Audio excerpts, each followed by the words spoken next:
Welcome back to the Piano Crash course. In today's 12th lesson, we'll be learning all of the functions of the keyboard.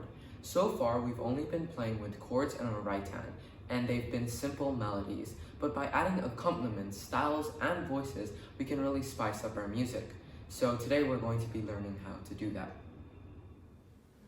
Let's move from right to left. In the rightmost area, we have a database of styles and voices with their corresponding numbers. If we want to find them, we can type them in the keypad, which is the next function. The keypad will allow us to call a certain style or voice that we want based on their corresponding number. We just type in their number. For example, in voice, let's say that we want an organ. If we type 19 into the voice, within a little time we get organ. So the keyboard is currently finding number 19 for voice. Moving on, we see category and function buttons. This doesn't really help you right now because it's a little more complicated, so we'll just move over them for now. This includes music database. Now moving on, we see voice, style, song, and pattern. We'll mainly be exploring style and voice because that'll help us with our keyboard accompaniments. Song is just a list of song samples that are pre-recorded into the keyboard, and pattern will mostly only help with DJing. Now if we look at voice, voice will change which instrument we're currently playing on the keyboard, as opposed to a normal piano where we can only play piano. As you move through the database and with all of the different voices, we get many diverse sounds that we can work with, and again, we can navigate this mainly through voice database. Just a disclaimer, style and voice doesn't give us all of the styles and voices in the keyboard. It's just a general workaround, which will allow us to find a certain broad term. For example, if we look at strings, if we press 69 in voice, we'll see many different types of strings that we can work with. But over here, it's only written as 69 as the general number, where we can find the different types of strings. And any specific sound that you're searching for is up to you. Now moving on to the style, this is a little bit more complicated. So working with the style will give us an accompaniment to our sound. Remember how we played chords in our previous lessons?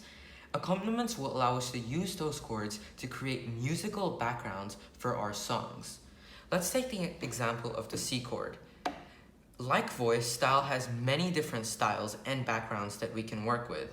Let's just take an example of country 104. So I'll type 104 into the keypad and we get country 8-beat. But again, there are many different country backgrounds that we can work with. We'll work with country swing for now.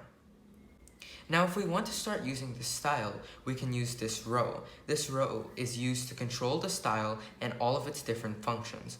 So let's just press start, stop. We've started the style, and what we've got is a basic drum beat to work with. But if we want something more, we can press accompaniment on and off. Generally, most of the time, you want to have it on because it adds such a layer to your music that you can't live without. Let's press sing start. And we'll press a chord C, which we've already learned. As you can see, by using accompaniment, you can really improve your music. Remember that by using accompaniment, we can only use chords. This is the main reason we learned chords before, to use it with accompaniment, as without that, it sounds a little bland.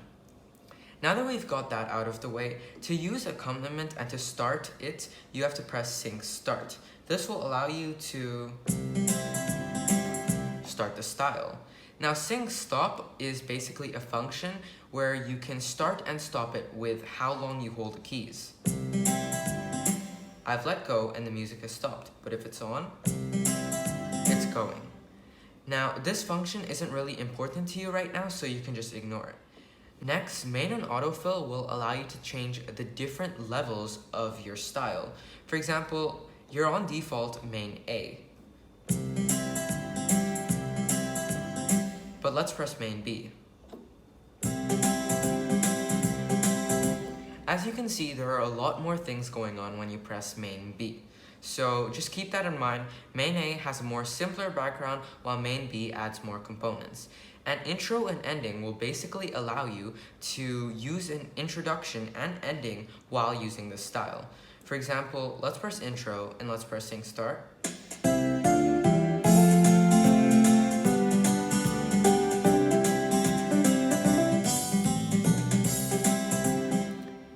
That's the pre-recorded intro that's in your style. Each style will have its own unique intro and ending, so you can use that accordingly. And while the accompaniment is going on,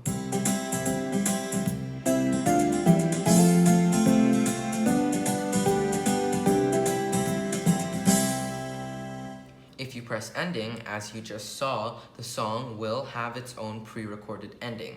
It helps a lot to look at the screen because most of the time it's showing what's happening. As you can see, when it was introduction, it was written there, and when it was ending, it was written there. Now that we've gotten off with styles, most of the main components of the keyboards are complete.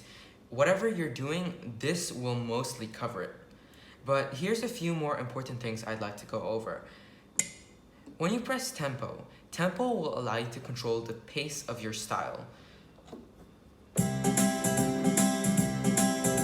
Right now, the style is at 150 tempo, which is how fast or how slow your background is going. But let's lower it to, let's say, 80. As you can see, the tempo reduced dramatically, and so did the style. So if you ever want to control the pace of your style, then you just use tempo. Next is metronome, which is basically just counting your beats to help you practice whenever you need it. And again, how fast the beats go is determined on your tempo.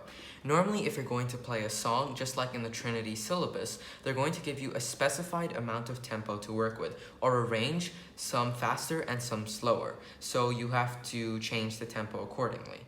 That covers mostly whatever you need to know about the keyboard at the current stage. You know how to use a style and you know how to use your voices. You should be able to know how to control a tempo and all of the different ways you can manipulate your style.